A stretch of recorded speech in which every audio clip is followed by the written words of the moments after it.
नमस्कार, मैं राजकुमार श्री औरबिंदो सोसाइटी से आप सभी का हार्दिक स्वागत करता हूं।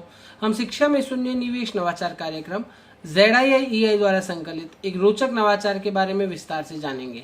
इस वीडियो में मैं आपको इनोवेटिव पाठशाला के अंतर्गत महाराष्ट्र बोर्ड के कक्षा 5 के पर्यावरण अध्ययन की पाठ्य पुस्तक के पाठ संख्या 22 वृद्धि और व्यक्तित्व के विकास को एक नवाचार स्व अध्ययन की गतिविधि शब्द सागर के माध्यम से क्रियान्वित करना सीखेंगे। वैसे तो इस पाठ को ZIIEI के कई नवाचारों के माध्यम से पढ़ाया जा सकता है, परंतु इस वीडियो में हम इसे शब्द सागर के माध्यम से पढ़ाना सीखेंगे। सबसे पहले मैं आपको नवाचार की नवीनता एवं उपयोगिता बता देता हूँ। सहपाठियों के साथ मिलकर छात्र अब इस पाठ से पढ़ाए गए कंसेप्ट का पुनः अध्ययन करते हुए इस गतिविधि का आनंद लेते हैं, शब्दावली बढ़ाते हैं, अभिव्यक्ति उनकी मुखर होती है और साथ ही साथ उनकी लेखन शैली भी विकसित होती है। इस नवाचार के क्रियान्वयन में कुल 20 मिनट का समय लगता है। इस नवाचार की क्रियान्वयन प्रक्रिया के माध्यम से उन्हें पढ़ाए गए कंसेप्ट सजीवों में वृद्धि का पुनः अध्ययन करवाया जा सकता है। जहाँ तक पूर्व प्रबंधन की बात है, इसमें शिक्षक छात्रों के लिए कुछ कलरफुल चार्ट पेपर और एक गत्ते के बॉक्स का अरेंजमेंट करते हैं। इसमें शिक्षकों के लिए कुछ निर्देश हैं, जैसे गतिविधि के क्रियान्वयन से एक दिन पहले ही शिक्षक छात्रों से कह देते हैं कि पढ़ाए गए पाठ से संबंधित कुछ नए शब्द, आपके मन की बात, इससे संबंधित कहानी, कविता या जानकारी को एक कागज़ की पर्ची पर लिखेंगे, पीछे अपना नाम लिख करके कल लेकर आएंगे। अगर हो सके तो उससे संबंधित कोई चित्र भी बना कर लाएंगे। गतिविधि के अंदर सभी बच्चे पार्टिसिपेट करें, सभी बच्चे एक्टिवली अपनी पर्चियाँ और उस पर शब्द लिख कर लाएं। इस बात को शिक्षक सुनिश्चित करते हैं। अगले दिन जब वे कक्षा में आते हैं, इस गतिविधि के पुनः अध्ययन की अगर बात करें तो जैसे मैंने आपको पहले ही बताया कि छात्रों को पढ़ाए गए कंसेप्ट सजीवों में वृद्धि का पुनः अध्ययन आसानी से करवा दिया जाता है। अगले दिन जब छात्र विद्यालय आते हैं तो उन्हें जब ये गतिविधि करवाई जाती है तो शिक्षक उन्हें खेल के नियम बताते हैं कि आज आप सभी पर्चियां बना कर लाए हैं। आप द्वारा लाई गई पर्चियों को हम एक गत्ते के बॉक्स में डालेंगे। उसमें से किसी एक छात्र को आगे बुलाया जाएगा, वो पर्ची उठाएगा। पर्ची उठाने के बाद उसमें लिखा शब्द पढ़ेगा और उससे संबंधित कोई वाक्य बोलेगा। इस प्रकार यह गतिविधि की जाएगी। यह एक प्रकार का खेल है। क्या आप सभी इसमें हिस्सा लेना चाहते हैं? यदि हाँ का जवाब मिल रहा है तो नवाचारी शिक्षक उन बच्चों को मोटिवेट करते हुए उन कलरफुल चार्ट पेपर की सहायता से उस गत्ते के बॉक्स को डेकोरेट करवाते हैं। वे सारी पर्चियाँ उसमें डाल दी जाती है। अब मैं आपको उदाहरण के माध्यम से बताता हूँ।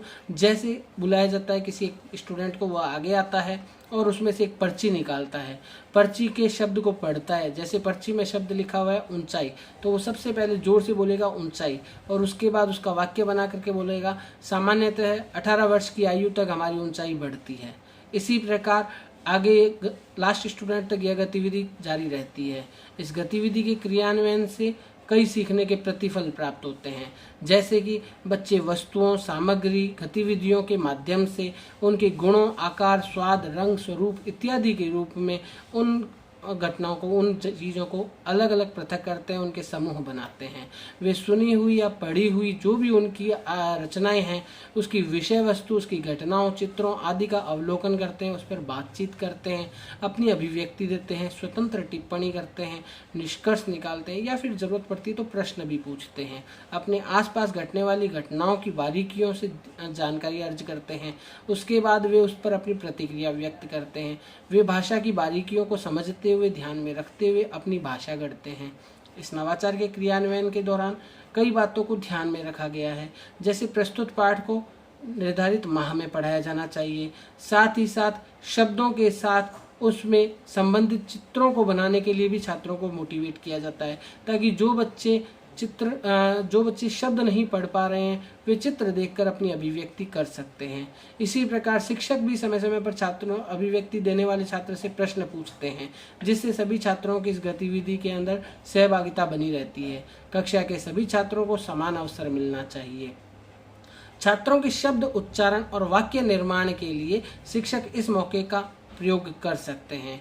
साथ ही साथ वे विषय के साथ भाषा को भी एकीकृत करने में उन्हें सहायता मिलती है। इस नवाचार के क्रियान्वयन में एनसीएफ 2005 के उद्देश्यों को ध्यान में रखा गया है। पीटीआर अनुपात को ध्यान में रखते हुए इस नवाचार के क्रियान्वयन की अवधि निर्धारित की गई है। विशेष आवश्यकता वाले बच्चों को भी इस गतिविधि से लाभ प्राप्त होता है।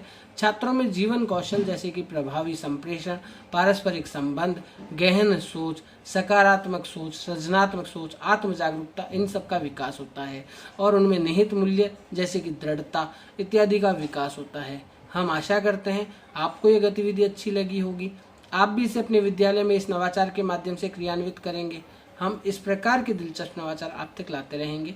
आपसे अनुरोध है आप हमारा YouTube चैनल ZIIEI सब्सक्राइब करें। यदि ये वीडियो आप फेसबुक पर देख रहे हैं तो हमारे फेसबुक पेज को लाइक करें। नीचे दिए गए लिंक पर क्लिक करके आप इनोवेटिव पाठशाला ऐप को इंस्टॉल कर सकते हैं। इस वीडियो को देखने और लाइक करने के लिए आपका बहुत बहुत धन्यवाद।